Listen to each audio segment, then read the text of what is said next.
The sight of Gold Creek Pond just off Snoqualmie Pass is nothing short of stunning, but this is not its natural state. The Gold Creek Valley was this incredible old-growth forest with a mountain stream meandering down through it. The Department of Fish and Wildlife says the ecosystem was disrupted by logging in the 1950s, and decades later, a gravel pit was dug into the ground when building I-90. That pit is now Gold Creek Pond. These past actions are now causing a crisis for bull trout, a threatened species. We've come across large adult bull trout that are trying to migrate up to spawn, and literally the bottom drops out of the creek, and they die ready to lay their eggs. Yakima Nation scientists say Gold Creek dries out and leaves the fish dead due to multiple factors, including the pond. Gold Creek Pond actually captures all the underground water, and it creates that 2-mile stretch of dry riverbed. That's why the Department of Fish and Wildlife and Yakima Nation partnered with the Forest Service to try to restore the ecosystem.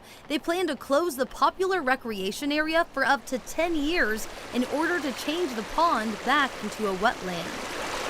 Filling that pond back up and creating the forested wetland that it once was back in the 40s is going to bring the water table back up and restore the stream flow for migration and spawning and rearing for the bull trout. While several groups are part of the planning process for this project, the people who live in Snoqualmie Pass say they've been left out. There's not a single Snoqualmie Pass thing on there. They're concerned the construction period will cause traffic congestion, reduce parking, and lead to visitors trespassing to get to recreation areas. And the folks that are going to suffer from that is not the National Forest.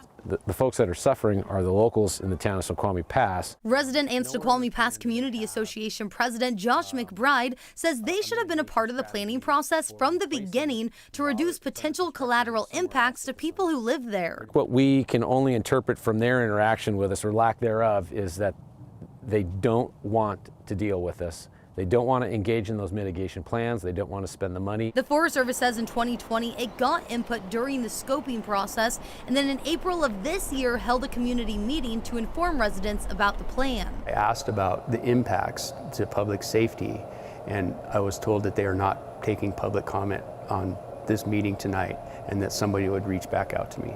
Snoqualmie Pass Fire and Rescue Chief Jay Wiseman says attempts to sit down in person with the Forest Service have been rejected. At one point, a U.S. Forest Service employee actually told me that this project's going to happen whether you like it or not. Chief Wiseman says they have not had to use Gold Pond as a firefighting resource in his 12 years as chief, but he sees it as a viable water source if there were a fire in that area near homes. If we didn't have that water source, we would have to truck it in from somewhere else, which delays us getting water, which gives the fire potential to spread faster. I would recommend building or buying some tanks in which they can hold water and have ready access to that water if needed for emergency response. The Forest Service believes the fire district could use other water sources in the area. When it comes to public comment, they said it's virtual. The way the public submits comments is through our online system, and that's how it was set up for this project.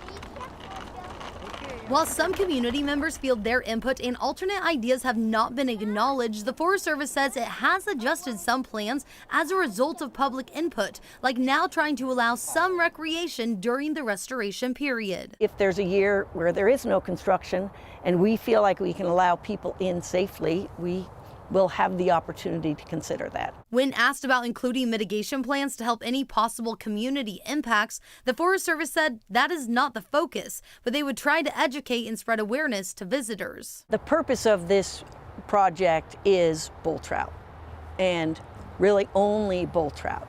So we're not focused on solving all the recreation problems. We're going to mitigate so that we have a better rec facility than we have today. While community members are still hoping to sit down with the Forest Service before a decision is made, the Forest Service feels people will be happy with the results when a new wetland recreation area opens for public use where Gold Creek Pond sits now. It's going to be really impressive. I think the public will be really happy. For Environment Northwest, I'm Connor Board.